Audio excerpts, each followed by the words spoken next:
First of all, Blake, I still see that you do not have the royal blue on. What is the deal with that? We're waiting for the Adidas shipment to come in, Jim. You know, the Under Armour era is gone. The Adidas stuff is on its way. Once that package starts coming in, you'll see me in royal blue. And I understand you're going with a uniform change as well. There will be a BC on the helmets. You're going back to the gold numbers. Yeah, a little bit, a little bit of tradition. Bring back just a change of pace. You know, the BC, the Block Club, all that tradition that has been such a big part of UBC history. I just want to acknowledge that and maybe generate a little enthusiasm from people who have played 20, 30, 40 years ago. Now, recruiting hasn't stopped for you. I know the recruiting pool's kind of dried up across the nation, but you keep going at it. Troy Hansen is the latest. Tell me the story about him. Well, Troy was a kid that an Edmonton native who I've been recruiting for 3 years now. Decided to go and do the prep school experience. Was touted as going to University of California. Things changed there. Ended up signing, I believe, at North Dakota State. And he called me one day and he just said, "Coach, I think I'd like to look at UBC now." And we were able to bring him down. He enjoyed his experience there. I had a pass with him, so he's a great addition to the program. A very large, tall, 6'4", 220-pound interior linebacker with a mean streak and something that's going to add to our culture at UBC. Taylor Loffler's also an addition for you guys out of Boise State. Many people will remember him from Kelowna in 2010, BC High School Player of the Year. Had many problems with injuries, though, 2 ACL injuries. He only really had one complete season, which he was very impressive on special teams and a pretty good defensive back as well. Tell me about him and tell me about his state of health. Well, Taylor, as you mentioned, was Player of the Year in this province. Another large, lanky athlete. A kid. He's 6'3", 220. He was a strong safety for Boise State. Another athlete who I had some brief history with, trying to recruit him back in the USC day. The thing with Taylor is that he had those ACL injuries. He's had a year and a half off now. He feels he's completely rehabbed, said he's moving better than ever, wants an opportunity to get to the CFL. Approached me saying, with my background in getting kids drafted and that, he, asked me if I thought I could put him in a position to showcase him. We're more than happy to oblige that. He'll provide a bit of a bridge until our young kids can get to the level we need them, and this is a young man who BC people should be very happy to see in their backyard now again, and I think is going to make a big difference to the culture of UBC football. You went to Toronto looking for a receiver. You come back with Travell Pinto. I believe he was the MVP for Team Canada in one of the international bowl games. Tell me a little bit about him.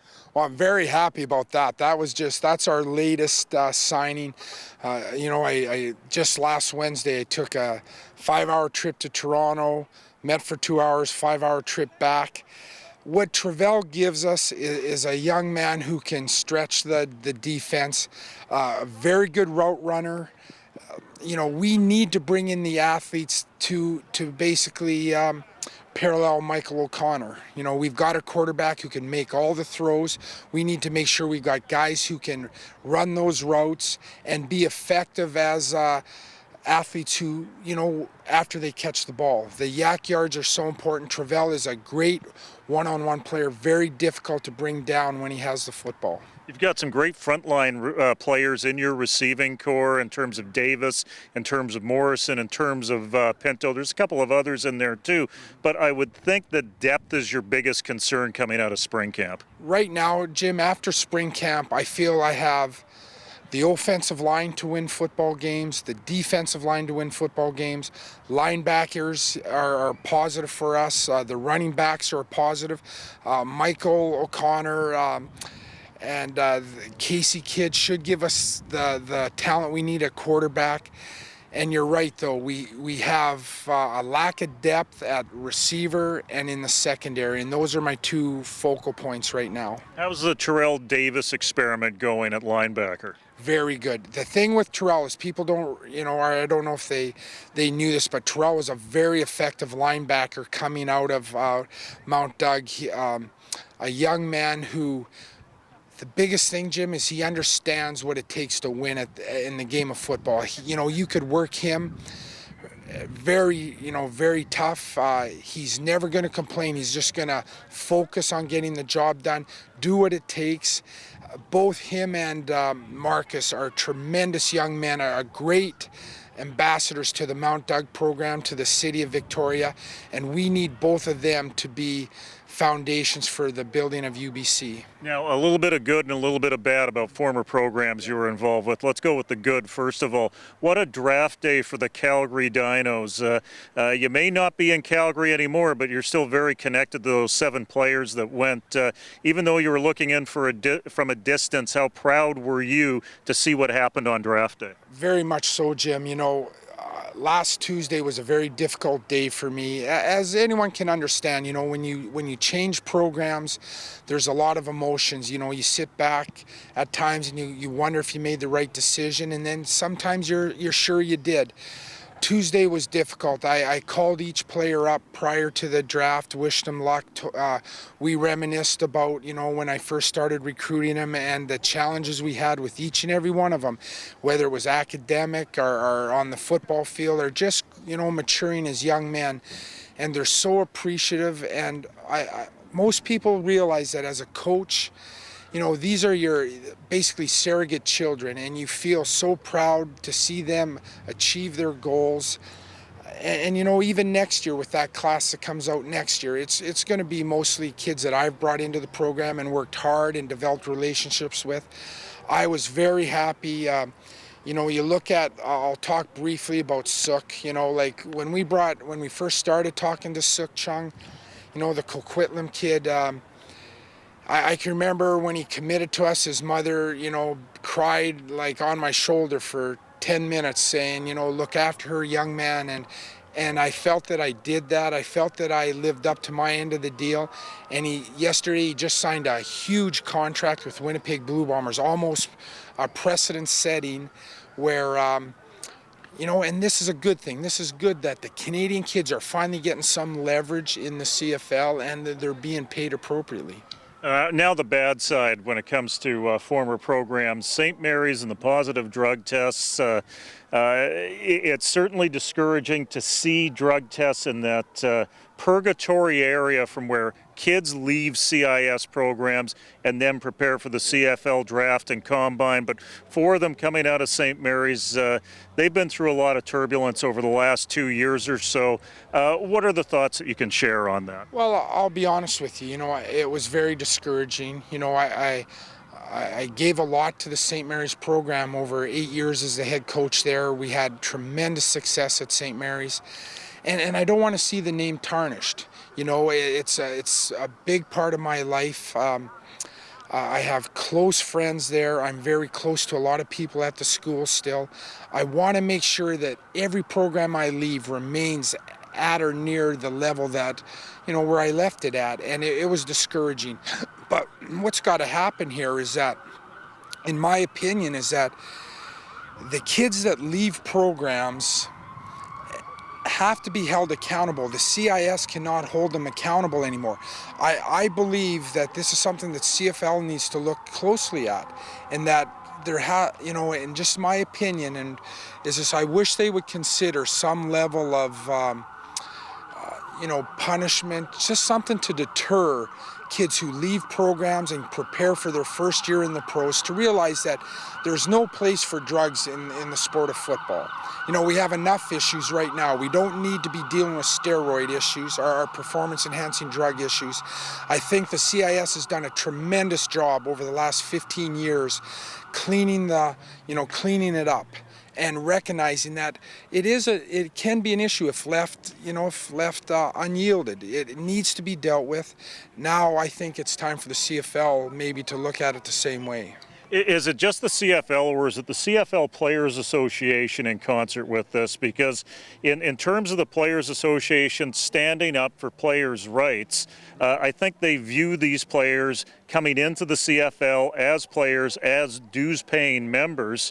What sort of role do they play in this? You know, I'm not sure whose role it is.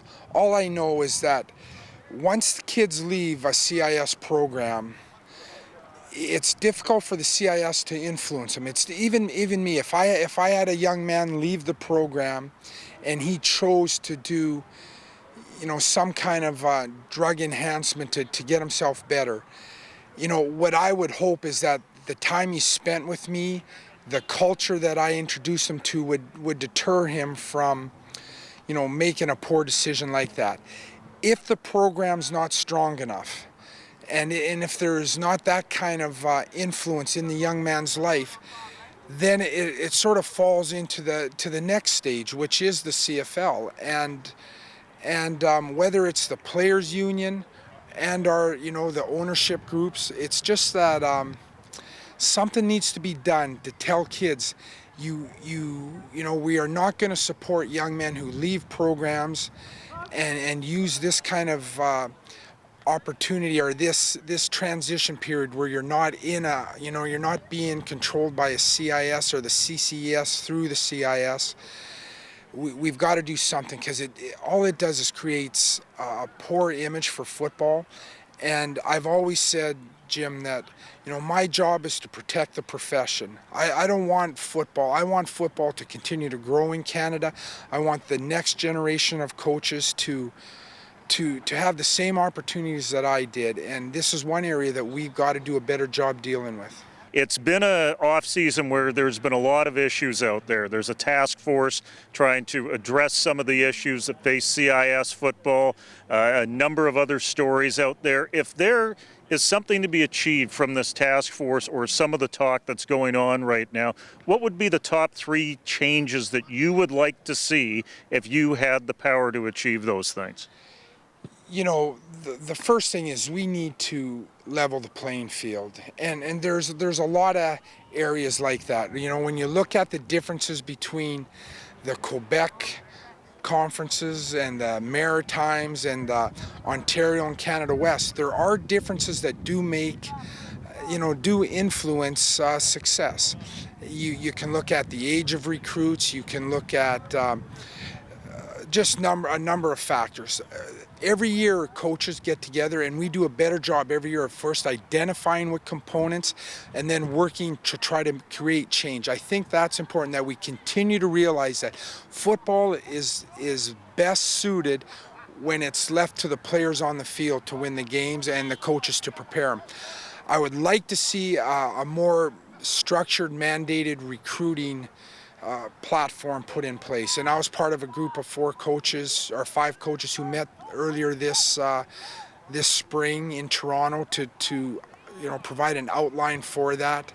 I think that's important. I think we have to put control of recruiting back into the programs, and the athletes coming out have to realize that, you know what, you need to make some of your decisions before the recruiting process starts. And by that I mean, you know, in the NCAA you're allowed 3 official visits. We need to come up with something like that here. And then the other thing, you know, that I would like to point out is maybe more of a positive than the other ones. It's just that I'd like to recognize there are coaches out here and programs who are starting to see the value of what a CIS football program can bring the school. You know, when I left Calgary, we were the #1 print media and TV media story at U of C. And that's something that all CIS programs can attain to, and you know, like, if you being a native of Vancouver, you've seen how much press we've been able to generate here, how much recognition. I think what you have now in terms of the coaches, some of the administrators that are running CIS programs, is a willingness to work hard to attain and profile what I think is the flagship program, flagship sport in CIS, and I just want to make sure that we rally around that cry and realize that what we're doing is a positive for the university experience in Canada. Blake, thanks very much for this. Thanks, Jim. Thank you very much.